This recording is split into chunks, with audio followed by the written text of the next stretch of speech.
What's going on, YouTube? I'm back with another video. So this is a bit of a different video. I've recently, been on YouTube and trying to figure out the algorithm and trying to understand how to grow my channel. So I ran across a pretty interesting video, and I want to share that video with you guys, and maybe this video reach people and they can take something away from it. I definitely did.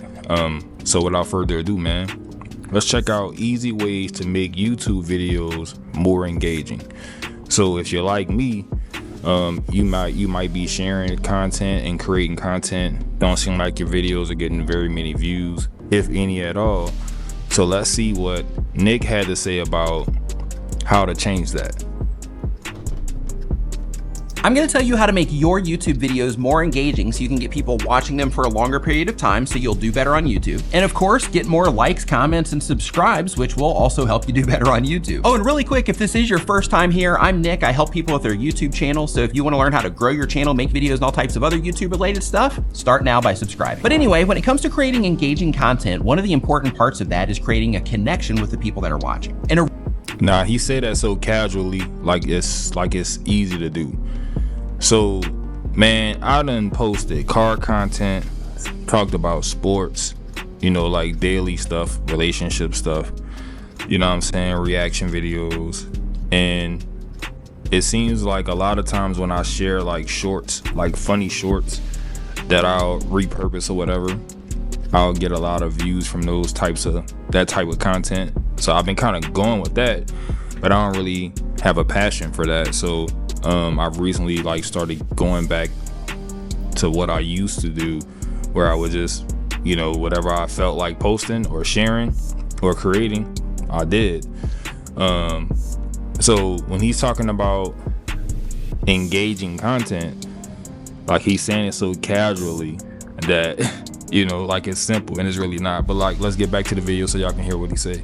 A really big part of that is the language you decide to use in your videos when you're talking to your viewers. In fact, there's a study done back in 2017 where they analyzed over 30,000 YouTube videos, and they found that the content creators that addressed their viewer as you in the first 30 seconds of the video, those videos got 66% more views than the videos who did not. So okay, you talking to you guys.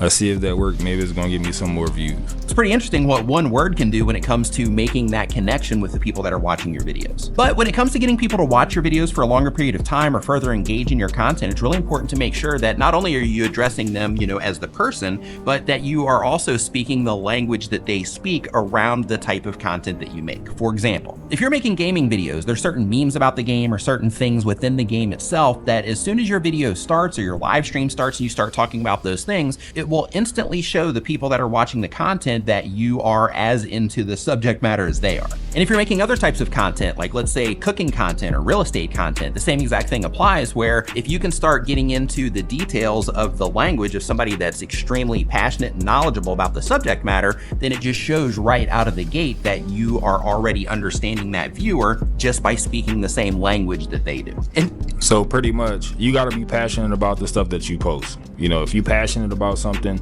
that you're sharing with others, you're going to be knowledgeable about the topic and, the content that you're creating, pretty much.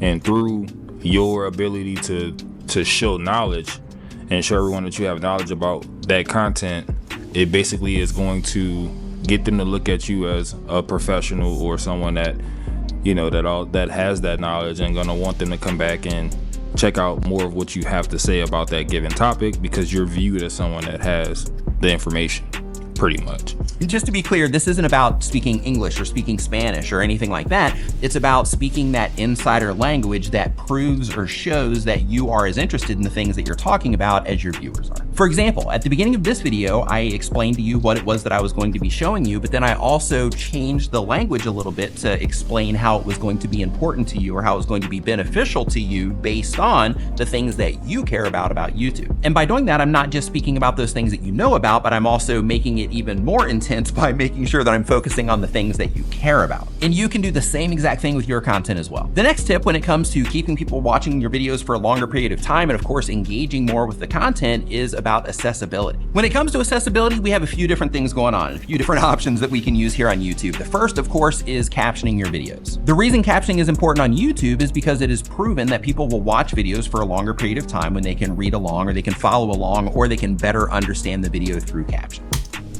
All right, so you gotta have captions. All right, if you want to get more engaging content, you gotta post videos and make sure that those videos are captioned. Okay, make sure that your videos have captions. Apparently viewers like to read and follow along, and you know, this and that and the third, so you gotta have captions, man.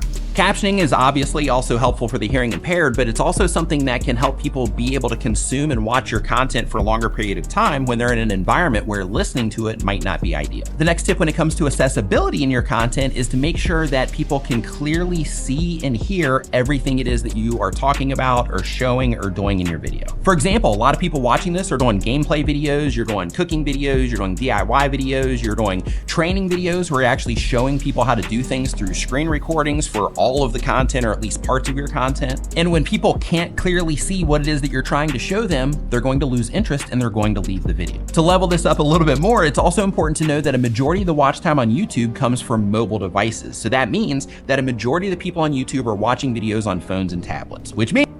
Exactly, phones and tablets. I mean, basically that's what I use all the time, is a phone or a tablet. So he definitely ain't lying about that. But backing up a little bit, he was talking about people being able to hear you, being able to clearly understand you and see you. You know, if they can't, they click off of the video. And I feel like a lot of times my videos will have like that first minute, 2 minute, then there's like a nosedive where people just, you know, they're no longer interested. You know, I'm not holding their attention. So means the viewing surface they have to work with, it's not big computer monitors, it's these little tiny phone screens. And because of that, we have to make sure that we're optimizing our content for that to create a better experience for the viewers. So if you're doing overhead shots or anything where you're showing anything on camera, it's important to make sure that you are zooming in to what it is that you are trying to get people to focus on. For the screen recording side of things, I personally use Camtasia. I've been using them since 2014, back when I started my channel. Now they're a sponsor of the channel, which is awesome. But when it comes to Camtasia, the reason that I use them and that I've always used them is because they make it really easy to zoom in and focus on the things that you're trying to bring attention to with your viewers. When zooming in, you experience minimal or no quality loss at all, depending on how much you're zooming in. all right, so that's a resource. Y'all might want to jot that down, man. Camtasia. I personally don't use Camtasia. I have CapCut, and I can optimize, you know, the quality of the video or picture or whatever. So that's what I usually use. But yeah, he just gave y'all a resource. They have a highlight you can put on your cursor, so even if you're fully zoomed out, the viewer can still see exactly what it is that you're trying to have them focus on because all of the attention goes to that cursor. They also have annotations where you can draw arrows on the screen and put boxes around things. It's like an animated thing that they do, which is pretty cool to really focus in on whatever particular area you're trying to get them to focus on. And you can even spotlight certain areas so that, let's say that you are zoomed out, or let's say you're zoomed in on a little bit and you only need your viewer to focus on this little area over here, you can black out or really darkly gray out everything else that's on the screen to just ensure that the viewer is focusing on the thing that you want them to see. So that, yeah, I'm gonna have to check out. What's it called? Camtosh. I'm gonna have to check that out, man. I didn't know it did all of that. they can get the understanding or the value out of the content that you're making. And as another awesome layer on top of the screen recording features, it's also a really easy to use piece of video editing software as well. We're gonna go ahead and move on to the next tip, but if you are interested in Camtasia, I'll put a link to them down in the description where you can try it out for free so you can see all the cool stuff that it can do. And if you decide to purchase, if you use that link, it'll save you 10%. The next thing you wanna so I'll put the link in the description, but I don't like paying for stuff, so I'll put the link in the description for y'all. I ain't paying for it though.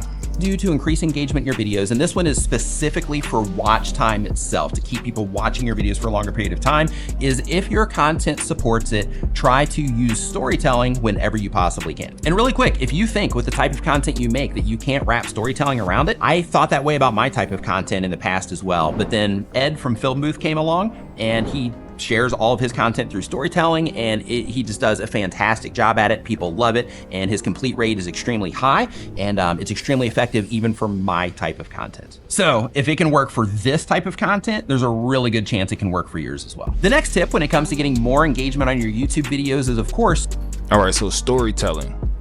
My assumption with the storytelling is just kind of being able to utilize a personal experience in order to bring light to whatever the topic is. Yeah, I don't know. That's something I might have to do more research on. To ask for the engagement. But look, it's not just asking by saying, hey, comment, like, and subscribe. That's not the way to do it. If you're doing it that way, you are doing it wrong. Instead of leaving it completely open and saying, leave a comment, simply ask a question that they can answer down in the comment section. For example, my question to you would be to let me know now or towards the end of the video, which one of these tips resonated with you the most. Now y'all let me know which one of these tips stuck with y'all the most. What do you think you're gonna most utilize, from this content today? That as an example, but I seriously, when you get to the end of this video, I seriously want you to let me know which one of these tips resonated with you the most so that I can make a deeper video about it in the future. Seriously. But the reason you want to do this is because when you ask somebody to leave a comment, it leaves everything completely open. And then in their brain, they have to think, okay, what am I going to leave a comment about? What is it that I'm going to say? But when you ask a question, you're starting a conversation. If you start doing this, you're going to start getting more comments. Now let's talk about likes. Instead of saying hit the like button or smash the like button, give people a reason to hit the like button. Use it as a feedback mechanism, or you can go the Graham Stephan route, just say, hey, hit the like button, it helps me out on YouTube, and so on and so forth. Doing that will give them a clear reason to engage instead of it just being some open-ended thing like, hey, just give me a like for no reason, whatever at all. If you take that approach, you will start getting more likes on your videos. Now let's talk about getting people to subscribe. If you tell somebody to smash the subscribe button, there's no information there. But if you say something somewhere in your content along the lines of, we gotta pause.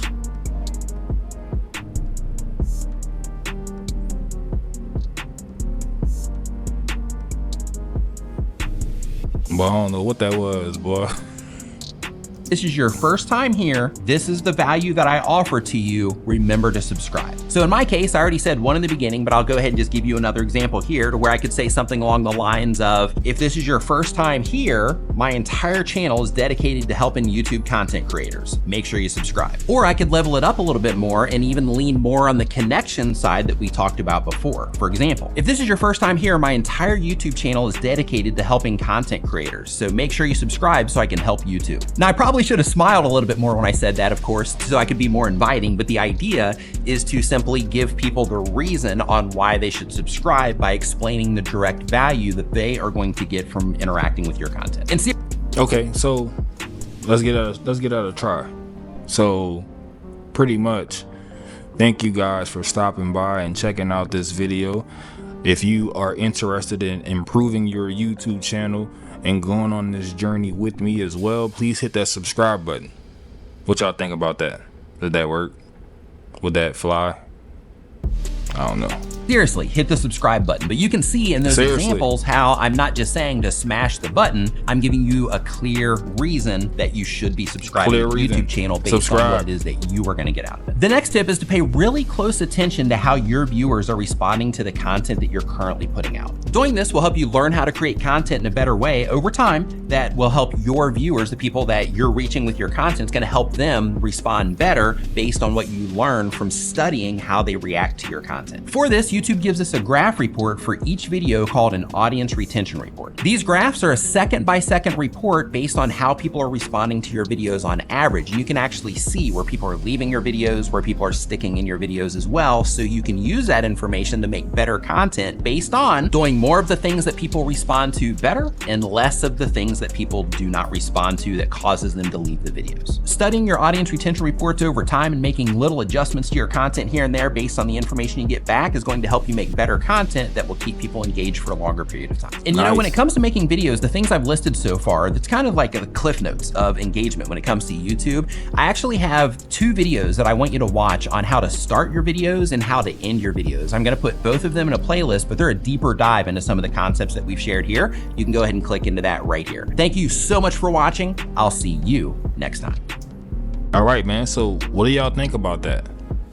Do you feel that this would make your YouTube videos more engaging? If you follow those steps to a T, do you feel like your content is going to be more engaging? We know how important Building your online business? We know how important engagement is to, you know, YouTube and all of these platforms. So like I said, I'm educating myself on this, so I figured, hey, why not, you know, react to it, and, you know, maybe that content, that information helps somebody out, man. So seriously though, so I'm going down this path, I'm going on this journey, and man, I want y'all to come with me. So hit that subscribe button, and let's get educated together. Till the next time, y'all, I'm out.